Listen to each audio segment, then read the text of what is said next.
Hello, Mark. My name is Frank, and my student number is S0341026. And now I'm going to read the transcript of the speech. Margaret Heffernan, Dare to Disagree. In Oxford in the 1950s, there was a fantastic doctor who was very unusual, named Alice Stewart.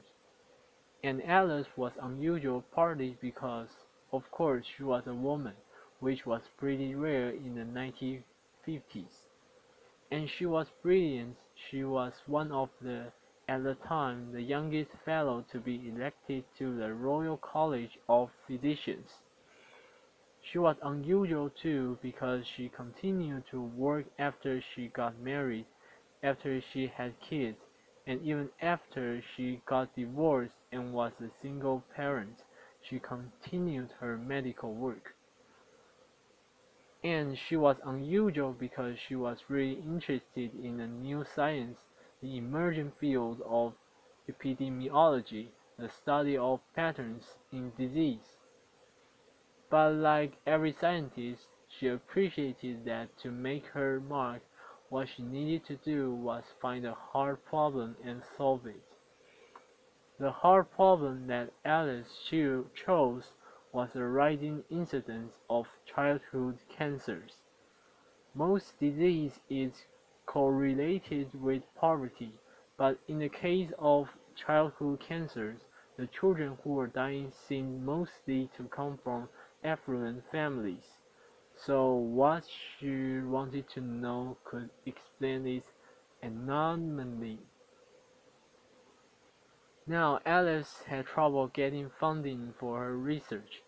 In the end, she got just £1,000 from the Lady Tata Memorial Prize, and that meant she knew she only had one shot at collecting her data. Now she had no idea what to look for. This really was a needle in haystack sort of search, so she asked everything she could think of. Had the children eaten boiled sweets? Had they consumed colored drinks? Did they eat fish and chips? Did they have indoor or outdoor plumbing? What time of life had they started school?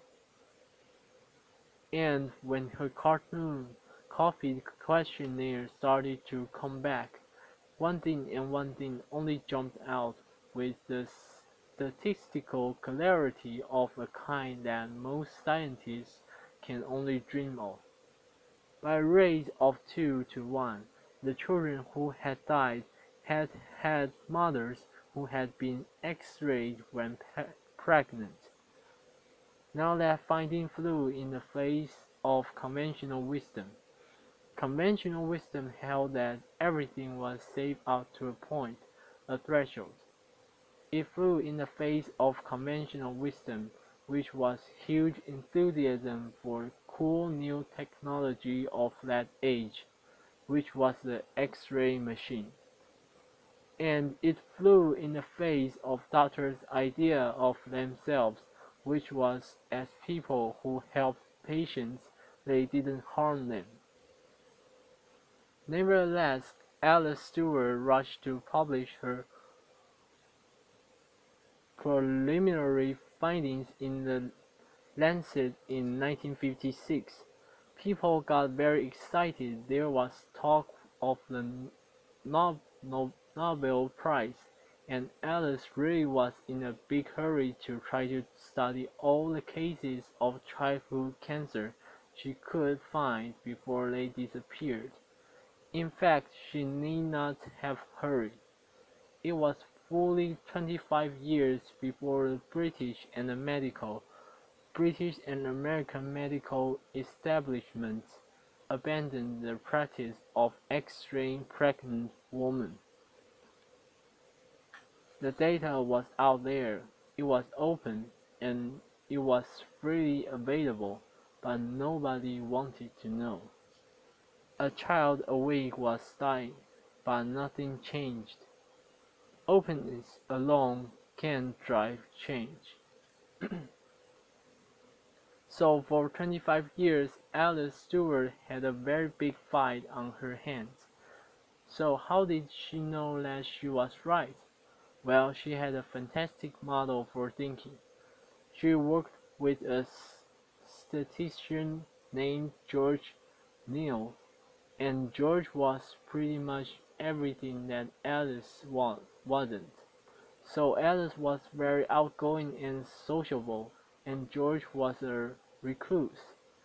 Alice was very warm, very empathetic with her patients. George frankly preferred numbers to people, but she said this fantastic thing about their working relationship. He said, "My job is to prove Dr. Stewart wrong." He actively sought this confirmation. Different ways of looking at her models, at her statistics, different ways of crunching the data in order to disprove her. She saw his job as creating conflict around her theories, because it was only by not being able to prove that she was wrong that George could give Alice the confidence she needed to know that she was right. It's a fantastic model of collaboration, thinking partners who aren't echo chambers. I wonder how many of us have or dare to have such collaborators. Alice and George were very good at conflict. They saw it as thinking. So what does that kind of constructive conflict require? Well, first of all, it requires that we find people who are very different from ourselves. That means we have to resist the neurobiological drive, which means that we really prefer people mostly like ourselves, and it means we have to seek out people with different backgrounds, different disciplines, different ways of thinking, and different experience, and find ways to engage with them. That requires a lot of patience and a lot of energy. And the more I've thought about this, the more I think really that that's a kind of love, because you simply won't commit that kind of energy and time if you don't really care. And it also means that we have to be prepared to change our minds. Alice's daughter told me that every time Alice went head to head with a fellow scientist, it made her think and think and think again. My mother, she said, my mother didn't enjoy a fight, but she was really good at them. So it's one thing to do that a one-to-one relationship, but it strikes me that the biggest problems we face, many of the biggest disasters that we've experienced, mostly haven't come from individuals.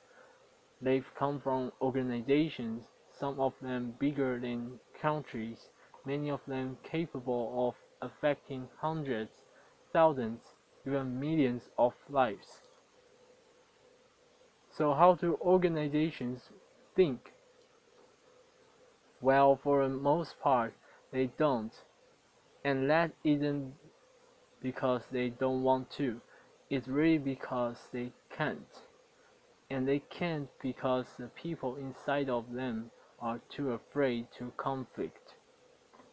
In surveys of European and American executives, fully 85% of them acknowledged that they had issues or concerns at work that they were afraid to raise, afraid of the conflict that would provoke, afraid to get embroiled in arguments that they did not know how to manage and felt that they were bound to lose. 85% is a really big number. It means that organizations mostly can't do what George and Alice so triumphantly did. They can't think together.